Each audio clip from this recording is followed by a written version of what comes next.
What is going on, guys? It's Billy the Kid here, and I got a Resident Evil Operation Raccoon City review for you guys. I picked this game up yesterday at GameStop for €50, and I was following the game really closely in news and all that kind of stuff.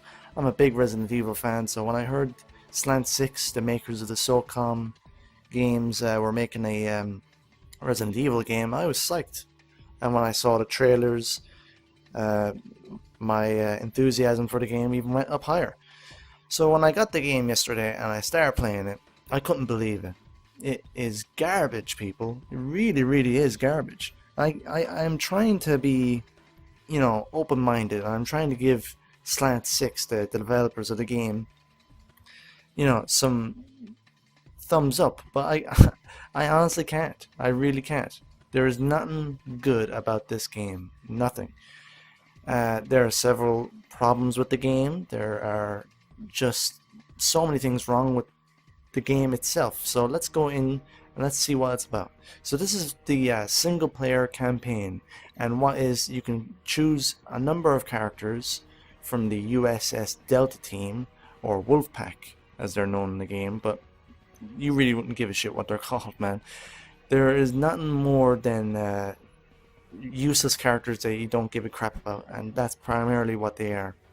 You don't know more or less anything about them other than the small writing that appears when you're selecting the character. There's little dialogue in between characters when you're playing the game, and this is special abilities that you can buy for experience points when you play the single player campaign. The more enemies you kill, for example, the more experience points you get, and you can use those experience points to buy more powerful weapons or upgrades to your character, like, faster sprinting, faster reloading, etc., etc. So Resident Evil Operation Raccoon City takes place in the Resident Evil 2, Resident Evil 3 storyline, where the T-Virus has escaped and is ravaging Raccoon City. And there are a number of familiar faces in the game, mainly Claire, Leon, Jill, Nikolai Genovef. I can't even pronounce his name right, I think. Nemesis, the Tyrant, Mr. X, whatever you want to call him. But that's more or less it. Hunk as well. I forgot all about Hunk.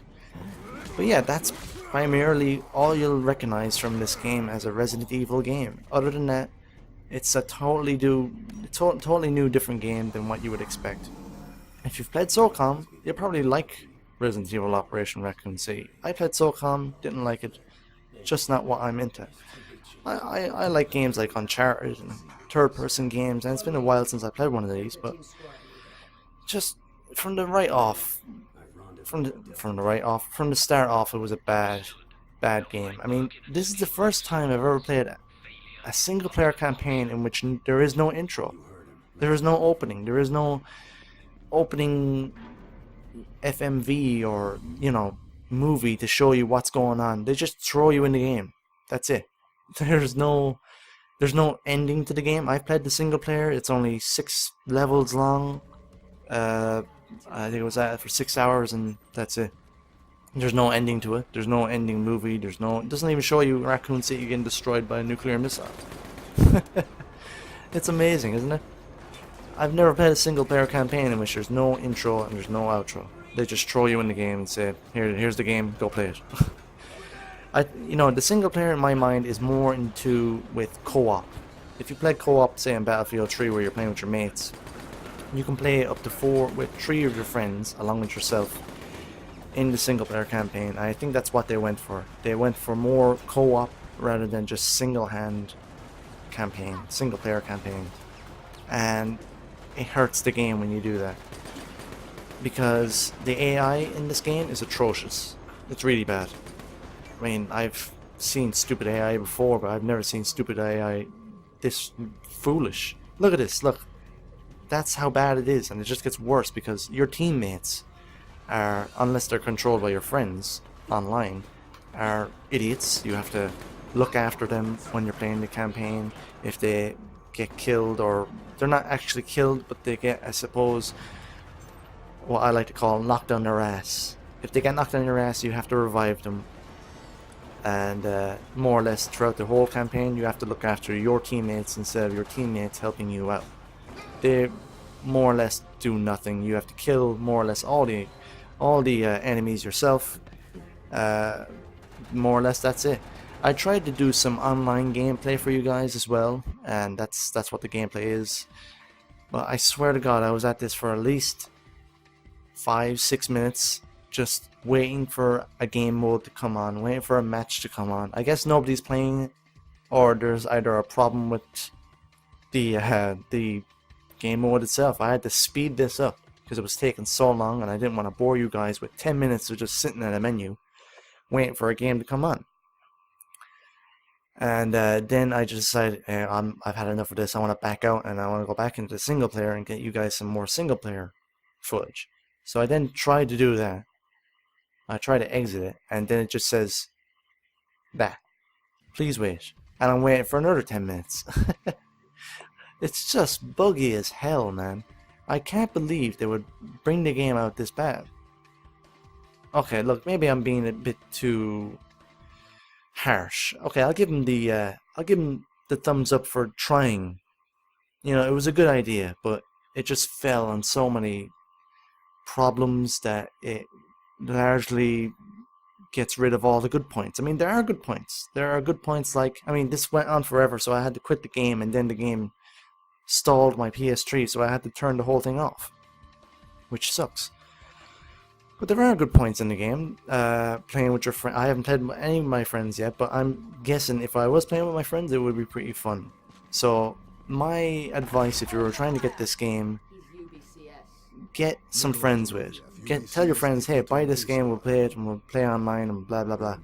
Because the AI is shit, so you can't depend on them for anything.